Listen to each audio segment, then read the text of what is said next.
That is Miller Campbell, a relative newcomer to the world of country music.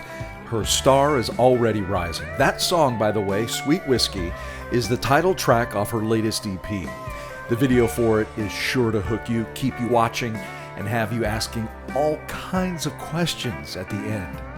Just a couple of quick things before we get to the show. Sharky's Treehouse is available just about anywhere you can find podcasts. So please subscribe and share our posts so that others can find us.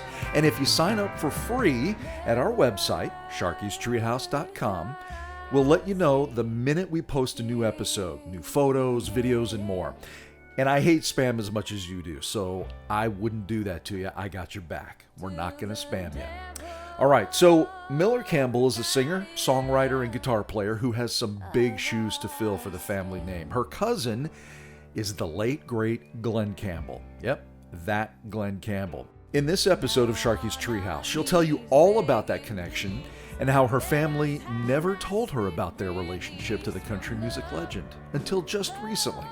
And it may just explain the supernatural pull she felt to become a country entertainer, as well as walking away after being recruited by the Central Intelligence Agency. Yep, the CIA. How the hell did that happen? Who knows? Well, she does, and she's going to talk about it. Miller studied musical theater as well, opera, and at one point she wanted to be a showgirl. She's tall enough for it. She's damn near 6 feet tall. That is until she realized there were a couple of major drawbacks to that career path. She'll also tell you why she learned to play guitar and how with a little determination, confidence, and a whole lot of balls, you can really fake it till you make it. So here's Miller Campbell, her guitar, and me, your host, Sharky.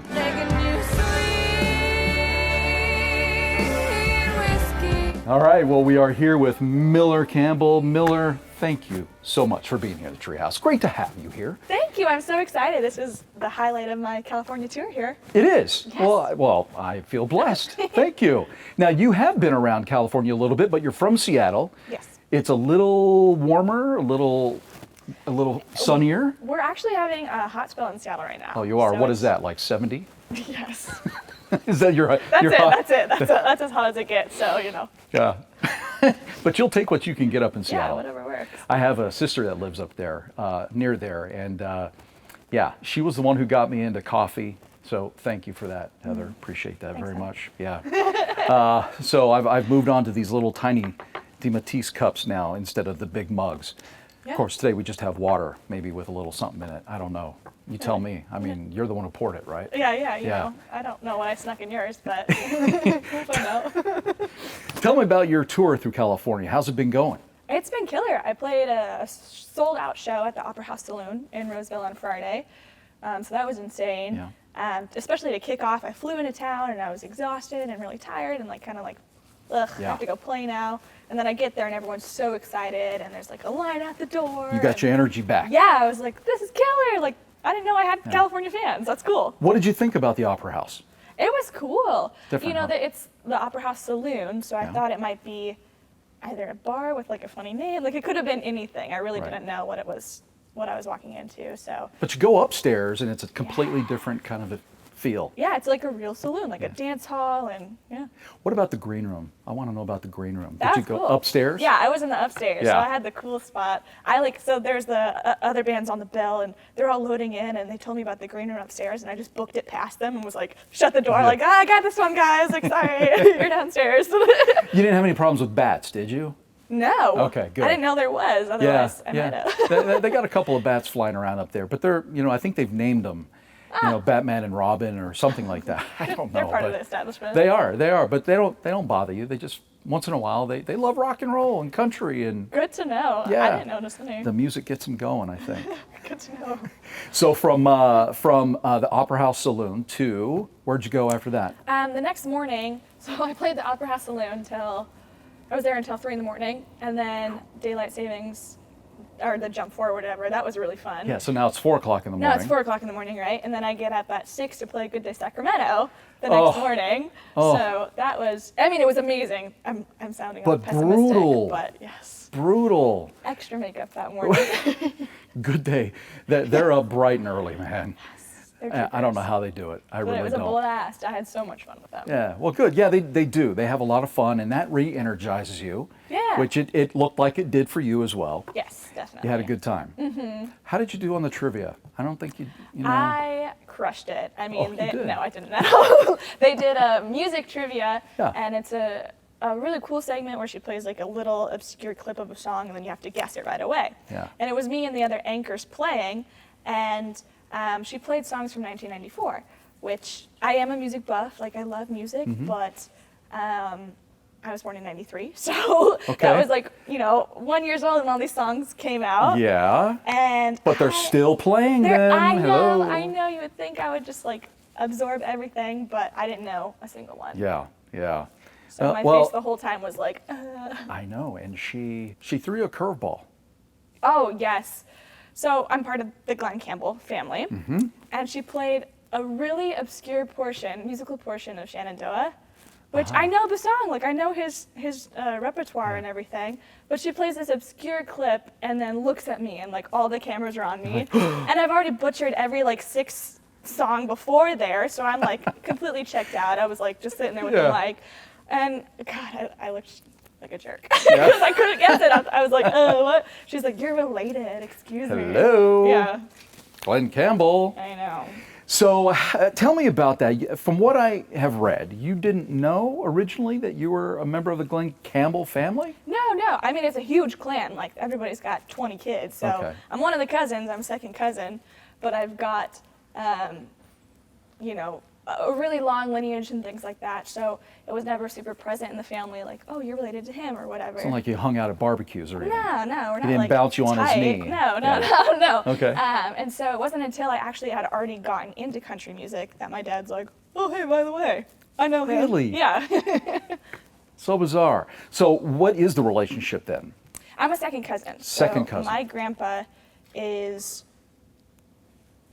my great grandpa is brothers with his dad, something like that. I'm a second cousin. It does get confusing, It doesn't does. it? I don't Like I understand. said, there's so many of us. Yeah. But my dad is named after Glen's manager, Shorty, John Campbell. So it's still a tight clan. Like, I still know them. I've met them. But like I said, we weren't neighbors or anything. So when did you find out? I was in college. So I was 21 when I graduated and found out. So that wasn't that long ago. No, not very long ago. Well, that's a pretty cool thing to find out, though. Yeah, it was killer. I was like, oh, this is why it's so natural and Yeah. I can feel it so well. I think that definitely has something to do with your ability, your talent. Tell me about what you think. Yeah, I really do. I learned how to play guitar in a year and a half, and I play solo all the time. I'll play it later on the show, but I've only been playing for a little bit now, and I don't know if you know this about Glenn, but he's a guitar player first, right? He was part of the Wrecking Crew. That's right. I love that history. Yes. So he's guitarist first, singer, artist second, or whatever. Yeah. So I feel like that's definitely helped me a lot. And singing and everything, I mean, I think performing, you can learn how to do it, but there is that natural element to it. You you have to feel it Yeah. naturally without trying, and you feel that. Yeah. Yeah. All the time. You feel at home on this stage. I do. I'm such an introverted person in my regular life, and I'm pretty shy and quiet and things. But as soon as I get on stage, it's like, hey, everyone, hi, jazz hands always. Hello, mommy.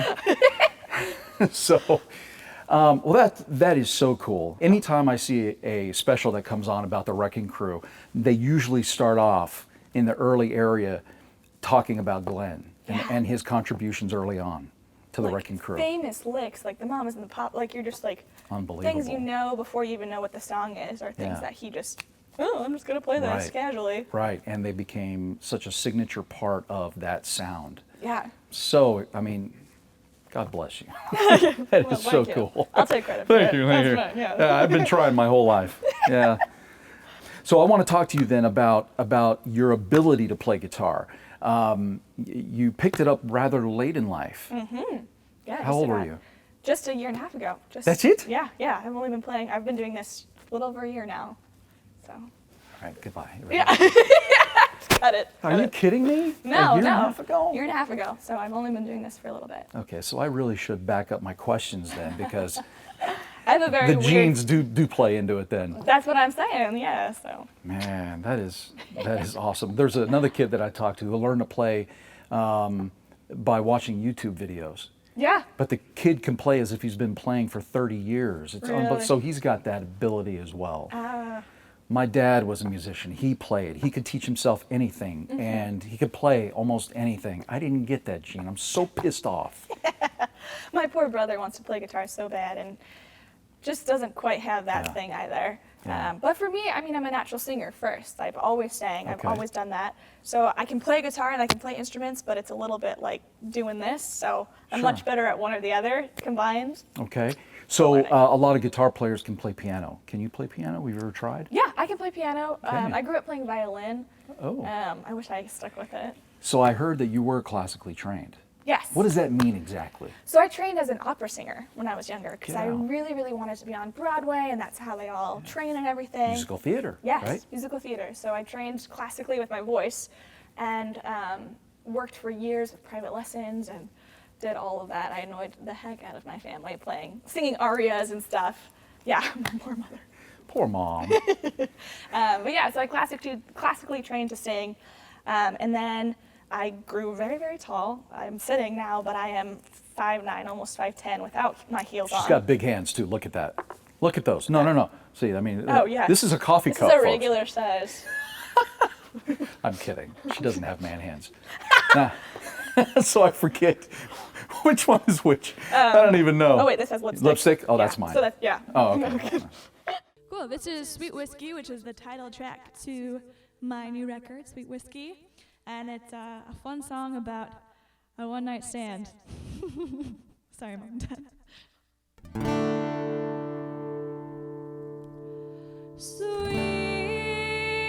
Sweet whiskey, whisper to me,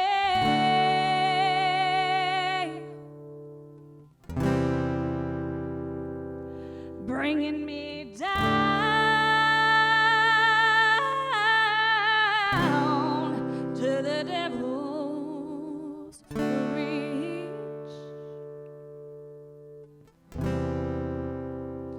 You're making a fool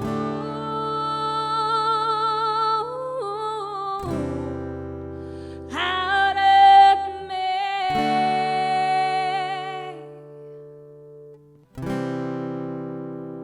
I'm begging you, sweet whiskey, don't swallow me.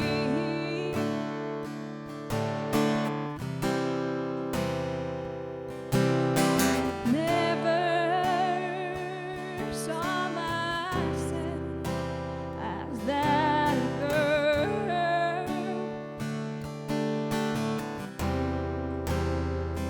to be the reason when he couldn't stay with her.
Did you actually get to perform operas? Yeah, so I did some productions when I grew up with like Lyric Light Opera and things up north, Seattle Opera. But the reason I say my parents were annoyed is because most of them are in different languages, right?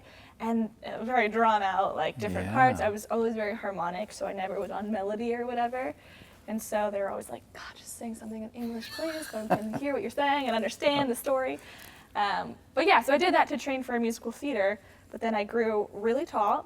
And the point of being in an ensemble, part of Broadway, is that you all have to kind of match and, you know, aesthetically speaking. Yeah. So I'd go and I'd make it all the way to these callbacks on Broadway and all these, you know, I'd work my butt off. And then they'd put us all in a line to look at the picture, and it'd be like 5, 5, 5, 5, 5, 10, 5, 5, 5, you know. And so then I trained as a showgirl for a while. Oh. Yes, in college. That was my next goal. Okay. Didn't realize they were topless most of the time. Oh, yes. Wasn't interested in that. Unless you're a Rockette, right? Yes, so that's what I tried to do. So that didn't work out. The height thing was a problem, and that's too For bad. musical theater, yeah. Well, you know, there's always that, have you seen Funny Girl with Barbra Streisand? Years ago. Yeah, so there's always that joke about, you know, Barbra Streisand, not that I'm her by any means, but they're always like, you don't look like everyone else, you can't be part of this unless you're the lead. And I just wasn't, I don't think I had that quite that drive. I knew it wasn't to be the lead, the perfect fit, to really go for it and whatever. So yeah, I veered off into bands and live music. So at some point you made that turn away from opera and away from musical theater, which was one of your first loves. Yes. To the CIA? Oh yeah. Yes. What? Very bizarre. This is a real story. This is not a fake bio. So when I was in high school, I was a very driven person, and I applied for this scholarship called NSLE, the National Security Initiative for Language for Youth, through the State Department. And it was, the point of the program is to learn a language that they would need for State Department reasons or security purposes, whatever. And so I applied for it. They picked 5 people out of the U.S., and I was one of the people chosen. So I got to go to Turkey for a whole summer and learn how to speak Turkish, which I'm fluent in now, which is my fun fact or whatever. But yeah, fluent in Turkish. And so I was in Turkey learning this, and they took us into one of the U.S. consulates there. And the U.S. consulate that I visited, they have a very public one, but they also have a very private one. Hopefully I can tell this story. Absolutely. Don't come after me. But you go into this weird neighborhood, and it looks like a residential area, and you pull up to what looks like a suburban one-story house, but there's guys with AR-15s out front. And I'm in high school, I have no idea what's happening, they don't explain anything really. And you go down into this bunker, and it's this secret bunker, right, for the U.S. in Turkey, in Istanbul. And I had to do a big presentation there about the Turkish perspective of Americans from living with these Turkish people and studying their language. So I had to talk to all these people in suits, and this guy comes up to me afterwards and he goes, "What are your plans in life?" And I'm like, "I don't know, like I'm 16, whatever comes my way, I guess." So he hands me his card and he's like, "We'll be watching you." And that was it. And then if the CIA, you know they're watching you. Yeah, like they actually. They're watching you right now, by the way. I know. They're gonna. You're never email officially me later out. And be like, "You should have said that." But yeah, so I got this guy's card, and throughout college, I kept studying Turkish, and I double majored in Turkish and political studies with a focus in nuclear science. Really useful as a country singer. Every day I talk about this. Wow. You must be awesome at parties, man. I know, man. I'm just in college, I was like so cool. It was really no, I was a huge nerd. So I studied all that, and I got hit up by them, the CIA, and was asked to apply, and I went to their headquarters. I did a bunch of polygraphs, tests, all the fun part of it. They vetted you is what they did. Yes. And so I was offered a position with them in Ankara, Turkey after graduation. And I just really started to play live in Seattle, and I was falling in love with bands and being my own band leader. And so 2 weeks before I was supposed to ship off to Ankara, Turkey to be with the CIA, I quit. And I was like, I can't do it. I'm too scared. Because I graduated college early. I graduated when I was 20, just turned 21. Wow. Oh my gosh. So how did they take it? They They're fine. They're like, Yeah. let us know when you come back. Well, So, you never which know. in reality, you don't need to let them know because they know where you are I know, right? every step of the way. Yeah. So I'm not really a country singer. It's all a facade. It's a big front for the CIA. There's a movie out right now, I think, that has something to do with that. I don't know, but Oh, yeah. I think it's fascinating that I've never known anyone that I know of, for sure, that has been recruited by the CIA. Yeah, it's a weird, it's its own world, for sure. Well, so is country music. Yes. It is the world that everybody seems to be gravitating towards within the last 10 years. I No mean, kidding. country has gone these really weird roller coaster rides. Now it's in a sort of a rock and roll phase in a way. Country music has really rocked itself up. I love it. Yeah. So you love that? What Yeah. is it about it that you love? I mean, is it the look? Is it the feel? What is it? I guess it's the feeling. I mean, now whenever you go to any country concert, even the pop bro country, which I can't really relate to, I don't have a pickup truck or anything like that. Even when you go to that, you go and you have this feeling of just like euphoria, like you're ready to have fun. And Yeah. I love that about the industry right now. I know that you can play. You can play guitar, you can play piano, you can speak Turkish. You're probably pretty good at the hookah. I don't know. But what about writing? Do you write your own music? Yes, I do. You do? I write my own music. I love to co-write, so I co-wrote a lot of my songs because I'm a natural lyricist, but I'm not a natural composer. Okay. Just because I haven't played guitar very long and things like that. So Yeah. I can sing someone guitar licks, but I can't be like, oh, it's a F sharp minor or whatever. Yeah. How do you get inspiration for your lyrics? I usually start with a theme. So it can be anything, like an emotion, or like I'm driving home and it's dark and I'm sad, or like I just got this new thing and I'm really happy or whatever. So, or a song about a boyfriend or a song about whatever. So I start with a theme, and then I usually work with a hook or a chorus first and write backwards. Have you written any songs on your current EP that have been motivated out of some kind of event or something that happened to you in life? Yeah, absolutely. I mean, the whole record was inspired by my brother John Campbell, my older brother. He passed in last September.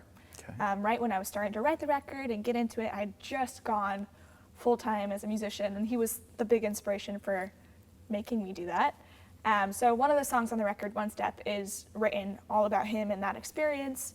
But yeah, every song on the record is actually a personal experience in my life. All right, this is One Step. This is the song that inspired me to make a record. I wrote it about the night that I found out my brother passed away, and he's on the record in a lot of different ways, in a lot of different songs. And when you buy the physical copy of the record, there's also this really cool story about him in there, in the sleeve and stuff that I wrote. So I don't perform this often, so this is One Step.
So there's one song in particular that I'm interested in, Obsession. What is that about? Oh, yes. That's my crazy girl song, right? Yeah.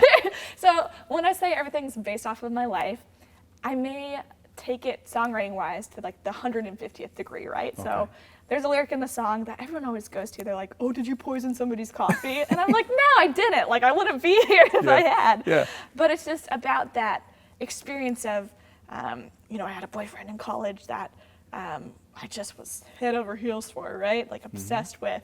And then it turned out, obviously, not anymore, but that song is just about that kind of feeling of like, oh, I'm so in love and I'm gonna do whatever it takes or whatever. I don't want anyone else to have you, right? So I wrote this song that's like, you know, it's like Miranda Lambert's Kerosene, where she burns down his trailer. She didn't actually burn down some guy's trailer, but it's that feeling. But she of can like, imagine that she would. Yeah, it's just that you know, that fire or whatever. So that's what that's about. Totally get it. And then what is Ghosts of Fidalgo? Yes. So I'm from Anacortes, Washington, which is Fidalgo Island in the San Juans. All right. And beautiful up there. Oh, I love it.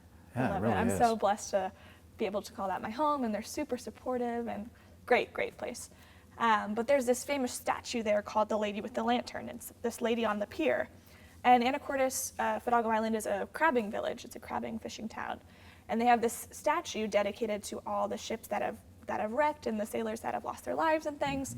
And so Ghosts of Fidalgo is about all those people and sort of an homage to my hometown about waiting for all these families to come back and people that have disappeared in the ocean and things like that. A lot of these people didn't come back. Exactly. And it's a lot of unknown stories. You know, you don't find people in the ocean, so it's just about these ghosts of Fidalgo. Sort of the memories of them. Exactly. The memories of them, the stories, everything that goes along with that are all the ghosts of Fidalgo. Yeah, and I just thought that was such a beautiful story and such a great part of my hometown and its founding, and it's something that I've grown up knowing, and that it's a part of, you know, my high school is very small, for example, and half the people go fishing and half go to college, so it's still a very big part of my community in our town. For sure. And I think it's great too that you're able to appreciate that. There are a lot of kids nowadays, and I say kid, you know, I understand. Compared to me, she's a kid. I'm an old soul. You are an old soul. But that's what's really cool about you, is that, you know, one of the things is that a lot of kids nowadays, young adults, they wouldn't have that appreciation. Yeah, definitely. And the fact that you can write a song about it, I think, goes a long way too. And then, of course, the EP is called Sweet Whiskey. What does she know about whiskey? I have no idea. You're old enough to drink now, but... I am, yeah. No, I love whiskey. My first job out of college after I quit the CIA, and I was like, oh, God. It still blows my mind. I know. After I quit the CIA. I decided not to become a super secret spy. I still didn't have it in my mind that I could become a musician full-time. It was not something that was like, oh, this is a realistic path. So I got a job in sales and worked for a wine company. And I got to tour to all these wineries and breweries, and I learned how to drink when I turned 21. What a great job. It was a really good job out of college, right? So I learned all about whiskey, and I just fell in love with the process and the people, and I'm a whiskey drinker now. Cheers. Yes. Nice. I'm tempted to ask you about your favorite whiskey, but we don't need to do that. We can talk about that later. Okay. We'll drink some later. Yeah. Perfect. When I come back on the show, it'll be all whiskey on you. Yeah. I like that idea. I'm on it. You want to make a note of that? Okay. When you picked up the guitar the first time. I was terrified. Well, that's the word. That's kind of where I was going. I mean, the guitar is, for some people, is not an easy instrument. I tried to learn it. I didn't have the patience. Well, have you heard this story about why I learned to play guitar? What, because of the hidden gene from Glen Campbell? No. What? So I was in sales. I loved the company and the people I worked with, but I was like unsatisfied, right? I wasn't quite fulfilled. I wanted to play music more, whatever. And I put an ad on Craigslist saying, I'm a singer. I'll join any band you want. I really want to play. I want to sing. I want to perform more, because I had just finished one project of my own, a cover band. And I got a call that same day. I was sitting in my cubicle, got a call, and this person, I couldn't really understand what they were saying, but they're like, come audition for my band today. And I was like, oh, okay, cool, I'll be right there. So I left my job. I was like in this suit or whatever. I went to this audition, and I showed up, and he looks at me, this guy, and goes, well, where's your guitar at? And I was like, what? And he's like, the guitar that we talked about on the phone. And I wasn't really listening to him on the phone. I was just like, oh, an audition, like I'm so excited. And so he's like, no worries, we'll hand you one. And I was like, okay, I know one song on guitar, Mama's Broken Heart, like 2 chords, 1 song. And that was all I knew. And so I grabbed the guitar, and he's like, well, this is an audition for a backup lead guitarist role. And I was like, what? And I've never like sweat more instantly and just been like, so like, holy crap. And I was just like, you know, it's like when they tell actors, like, say you can do anything. If you can't juggle, Yes. you can juggle, whatever. But playing a guitar? But I knew one song, right? So I was like, yeah, I can do this. This is no problem. Like, I just wanted to be in a band. I wanted to go on tour and do this cool project that they were pitching to me. So I played the song, and I did it pretty well, but I think obviously it had to do with my voice as well, but I got the gig. And then they call me in an hour after that. I went back to my cubicle, and they're like, hey, we leave on tour in 2 weeks. You need to learn 30 songs. Be ready to go. You know, you're gonna play guitar and you're gonna do all this stuff. I was like, okay, I'm gonna do it or whatever. My parents were in Europe and they were on vacation, and I called them up and was like, hey, I'm gonna quit my job in about 2 seconds. I just wanted to let you guys know because I have to go on tour. My parents were like, wait, what? I'm like, please stop that. No, please don't go. So I went into my boss's office. I'm like, hey, I'm so sorry, I gotta quit. I'm going on tour, I'm gonna be a musician now. I went to Guitar Center, bought a guitar, and I spent the next 2 weeks 10, 12 hours a day until I had no fingernails, learning to play guitar. But you had calluses. Oh my God, it hurt pain. so bad. So bad. It was like the worst pain, but I was so determined. I had to learn only 20 songs. And I would go to these rehearsals for the tour, and there'd be like real musicians, like players there, and they'd be like, hey, on the 1-4-5, we're gonna do this. And I'd be like, yeah, totally, man. Like, I got it. Oh, and you still faked it through? Well, they knew I was full of crap, Oh, but man. I learned the songs at least, and Yeah. I went on a tour for about a week, and then the sponsors backed out, and the tour was out. Wow. And so I was out of my job, I was out of a tour, But you had a guitar. but now I had a guitar and I could play, and I had all these songs I had written through college kind of for fun, so I became Miller Campbell, my solo project. Wow. You faked it to now you're making it. Oh my God. Smile through the pain until it gets to fame. You know, there aren't a lot of people that could have pulled that off. Wow. I have you know. It was wild. It's like a crazy, it's how I believe in fate now, right? Because it's all supposed to happen the way it was, and Yeah. now I'm here doing Wow. this interview. So do you remember the song, that one of the songs that you had to learn? Oh, well, they had to do a lot of her originals. It was another country artist, younger artist, and some covers like I Love Rock and Roll, and like, oh man, it was a lot of songs. You know, there's a guitar right behind you if you wanted to show me. Now I'm like gonna sweat again through this. See, yeah, now the pressure's back on you. I know, The God. pressure's back on you. So, Well, okay, so like Mama's Broken Heart, for example, it's just E minor and B7. So that was all I knew for the audition, right? okay, that's all I mean, now I know that okay. Yeah. And I just went, and I was like, hey guys, I'm auditioning for you. Like that was the whole audition, and I was just like, yeah, do you guys think I'm doing But you good? sang at the same time. Yeah. So it's which like, was amazing that you could do that. yeah. Do you remember the words? I cut my things with some rusty kitchen scissors. I screamed his name till the neighbors called the cops. I numbed the pain at the expense of my liver. Don't know what I did next. All I know is I couldn't stop. Nice! Yeah, Yeah! fake it till I make it. You're hired. I know. We go on tour in 2 weeks, learn 30 songs. Be a guitarist. Like, okay, sure. All right, this next song is Obsession, which was my very first single off of Sweet Whiskey. It is my crazy girl song. It's a cool song because I designed it to, the music, I composed it to sound like a train going off the tracks. So hopefully on the record you guys can hear it. And hopefully right now you can hear it.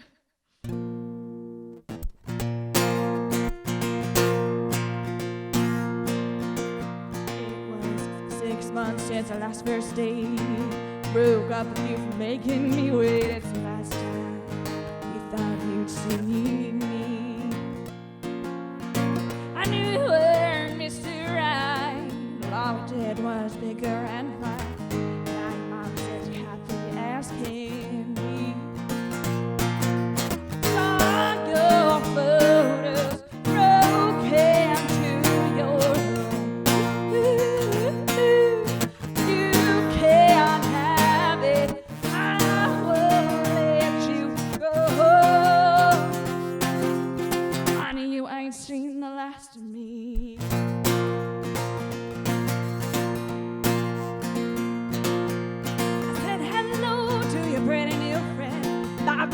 she looks great in red. Color that makes you lose control. Well, you can try your best to get away from me, but like a bloodhound, got you sent, baby. Can't get off this grid, 'cause I'll track you down. Horse and cow, they chain you to my life. You can't have it. I won't let you go. Oh, honey, you won't get rid of me.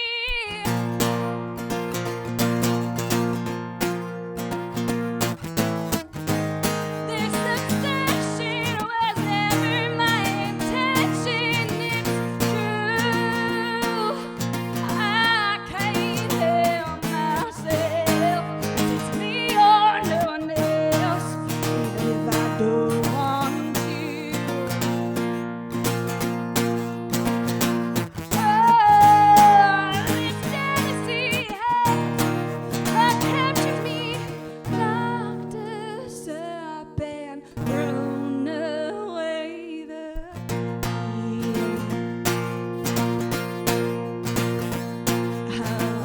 Red and blue shirt look good on you. From the cell, I'll be watching you. Getting ready for our next last day. Time won't change what you already know. You can't have it. I won't let you go. I won't let you go. I can imagine the terror that must have riddled your body. And Well, the fact, especially not being prepared and being like, what song do I know? Like, I don't know Right. the chords. I didn't know the name of the chords even. I was just, well, you're a quick thinker, and apparently that gene just manifested itself, and boom, you're good to Thank you, go. Glenn. Yeah. Tell me about Sweet Whiskey, the EP. it's amazing. I know it is. So like I said, I wrote all the songs. They're all about the last, well, I guess now, a year and a half, but the last year of my life. So it's a true testament to all the things, all the emotions I've been through, all my real life experiences. And I went through a really interesting process to make the record because I went to Nashville, I interviewed producers, I went there for my first time, I went to Texas and LA, and I finally decided that I really wanted to make it in Seattle, Washington. So I recorded it, I finished writing it, produced it, mastered, everything is done at London Bridge Studios in Seattle, Washington. Why not Nashville? I really wanted to have a Northwest country record because Nashville, you can tell instantly when something's made there. It's such an interesting machine. And Is that a bad thing? No, it's just it's their sound, right? You Yeah. can tell all the musicians play on a lot of records, and you know who's a drummer for what or a guitarist for what. They all have that signature sound.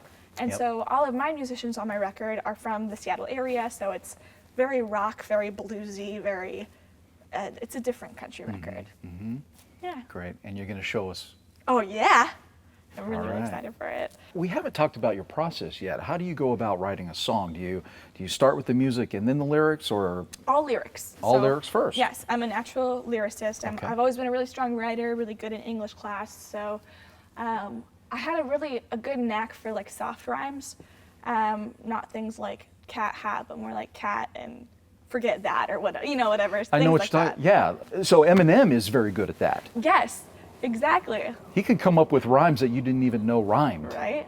but somehow he makes it work, and that's what you're talking about. Is doing Yeah. that kind of thing. Soft rhymes and stuff. So I was always really good at that in writing. So I wrote lyrics and things before I knew how to obviously play guitar and anything like that. So you start with the lyrics, and then you somehow match it.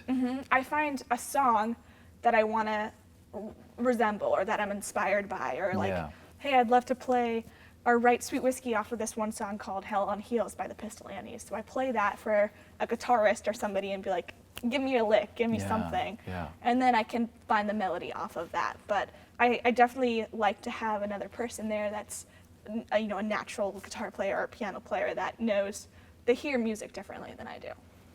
Yeah. Sometimes it's good to have that person or persons that you can bounce ideas off of, and Yeah. yeah. Songwriting's scary. It's hard to be like, is this good? Like, I hope so. What about performing? Has it ever been scary for you? Oh yeah, I mean, it's a weird. I still get nervous every time because, especially when they're your own songs, it's you hope that people relate, that they like it, that it's such a vulnerable thing to get up there. Once you've done it 1,000 times, of course it becomes habit, but it's still every time it's that. Okay, here we go, kind of feeling. So You're talking about vulnerable. I mean, yeah. I mean, not only are you vulnerable when you bring the lyrics to someone to help you write the music to it. That's the first yes. time when you're being Especially when you vulnerable. work with like bigger songwriters or whatever, and you're like, I know you've worked with so and so, but it's me, Miller. I hope you like this. What do you think? Yeah. Yeah. Wrote this in my dorm room. Right. So then, getting up there in front of the audiences, and what has been the reaction to what you've played so far over the last couple of weeks, let's say? It's been killer. I cannot Really? even believe that. It still amazes me when people they have their certain favorites and they have their own stories of relating to it, and they're always way different than what I wrote it about. But I'm like, okay, that's cool. Like, That's the great thing about music. yeah, it's super different. Your and, own interpretation. Yeah, and so that's really great. And there's no better feeling than seeing people like sing along to your song and be like, oh, you've listened to this enough that you know the words. Like, this is crazy. So it's been cool. What about American Idol or The Voice? How do you feel about those kinds of shows? You ever thought about doing them? Yeah, I've thought about it. I think they have the potential to help some people, and especially those that, just don't have that knack for. I'm a very driven person, right? I've always found the way to get to my path, and some people need that help. But for me, I just haven't felt like it's something that's necessary. And What is it about performing that maybe didn't meet your expectations? Well, I've definitely earned my stripes in some ways. I've played some really dodgy places. Sometimes my parents are the only people in the audience, and you just have to be grin and bear it and do your show like the same as if it's a stadium of people. So that's always kind of a bummer when you're first starting out. Now, luckily, I'm playing sold-out shows, which is cool. So that's a little difficult, and always sound check is like a purgatory that only musicians can understand. We can understand, can't we, Phil? Yeah, I feel your pain there. Yeah. Especially when you're tired and like, you're getting ready for your hair and makeup, and you listen to the drum or the guitar just the whole time, and you're like, come on. Oh man. I think we got it, guys. Yeah. Can we just get on with the show, please? Yeah.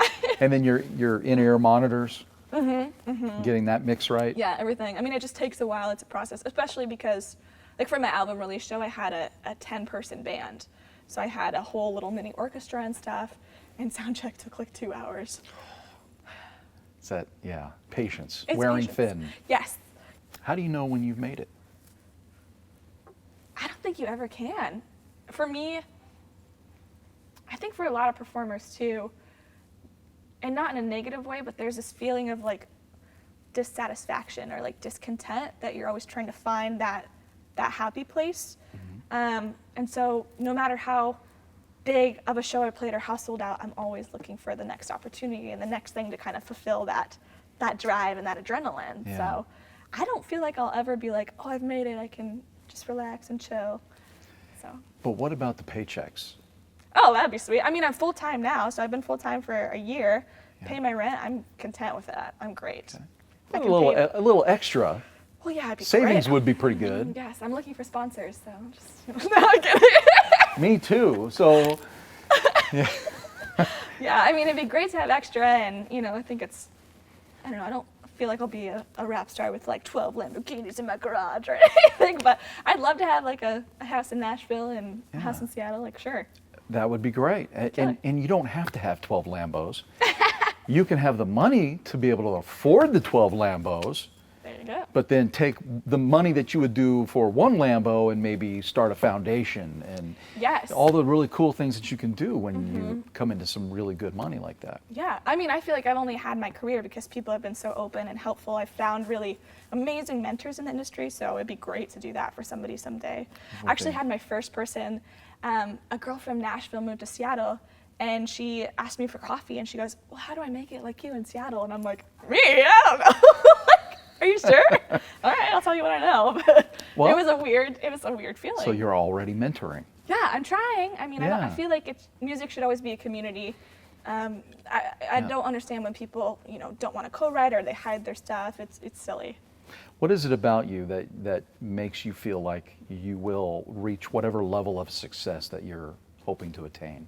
What is it about you that you think would make that happen? I'm just like insanely driven. Yeah. So I'm a fully independent musician. So I do my own booking, my own promo. I do everything right now myself. And I don't stop until I reach my goal. That's a lot of work. It is, yes. There's not a lot of sleep in my life. But you've got that burning Yeah. desire to make that happen. Absolutely. What's next for Miller Campbell? So I'm working on music videos. I have a couple that are to be released that I filmed for the song Sweet Whiskey, for the song One Step. And then I actually have been in meetings all this week for filming a music video in Sacramento to feature the city. Nice. And sort of to give back for my first California tour and to thank everybody for having me. And so I really want to focus on featuring local businesses, and it's going to be for my summer jam. I'm filming that in July. Well, we're looking forward to it. Yeah. Cheers, Miller Campbell. Cheers. This is awesome. Yeah, thank you for having me. My pleasure. Next time we'll have whiskey, sweet whiskey. Yeah, these should be shot glasses. Miller Campbell recorded live at my home base, the Rink Studios in Sacramento, California. Be sure to check out their website at therinkstudios.com. Huge thanks to Miller for talking to me and playing some of her newest songs. Miller, there will be sweet whiskey in those mugs next time, I promise. All right, so be sure to check out the show notes and links for this episode at sharky'streehouse.com. And hey, if you're a musician, got a band, you'd like to show off a little bit in Sharky's Treehouse, let me know. If you're local, or whether you're from out of town or out of state, or even out of the country for that matter, maybe you'll be touring through NorCal, let me know. If you're really far away on the opposite side of the planet and you want to talk via Skype, we can do that too. Let me know. I may just put you in our little show right here. Send me an email through my website, sharky'streehouse.com. You want me to spell it for you? SHARKEYS, treehouse.com. And it doesn't matter what kind of music you play, honestly. Any genre works for me because I'm interested in it all. All right, my huge thanks to you, especially for listening and taking the time to check out this podcast. Please subscribe to it. We're just about everywhere great podcasts are found. And if you like what you hear, I'd appreciate it if you'd share the love. Our posts, share them all. Tell others about us. As I mentioned at the beginning of this podcast, subscribe for free at sharky'streehouse.com, our little newsletter, and we'll let you know the minute we post new content like episodes, photos, and videos, and really so much more. It's free. Did I mention that? Okay. All right, so appreciate it. Take care, folks, and we'll see you next time right here in Sharky's Treehouse.